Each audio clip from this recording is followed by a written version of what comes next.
Hi there, Corporal Curtis Harsula with the St. Albert RCMP traffic section, here to talk to you and somewhat guide you through a child seat install into a vehicle. Before you do install it, you want to have a look at these two very important decals, that this is Transport Canada certified, safe for use in Canada, as well as the expiry date. Every child seat does have an expiry date, so you want to make sure you're within that window and not using it beyond then. Have a good examination around it to make sure it's in good shape.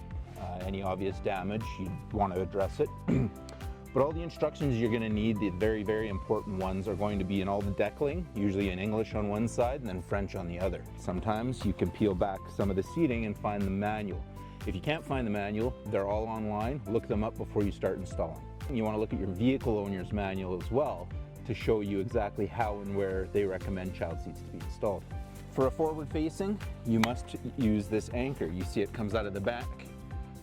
In most vehicles, slides through the headrest to an anchor hook way down below that this latch will hook into.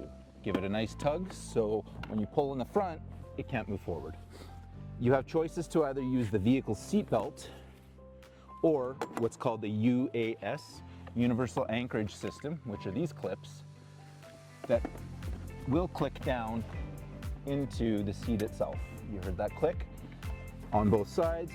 Give it a nice firm tug, and then you know it's safe and tight enough when you can't move it more than 1 inch in any direction with the force of a firm handshake. You also want to make sure it's routed through the proper belt path. These decals will show you exactly where. This one's for forward facing, this one's for rear facing. That is the install in a nutshell. Now to put that child in the seat, here's our child today. You place them in, push their bum all the way to the back, and the harness gets done up as per the instructions.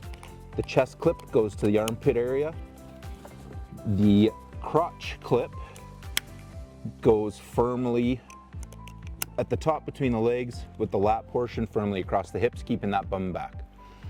Lastly, you pull this front strap to make sure it's tight enough, and you know it's tight enough when you cannot pinch any material up at the shoulder level. So that is a more in-depth instruction on how to install the seat and then place your child in a front-facing seat of this style.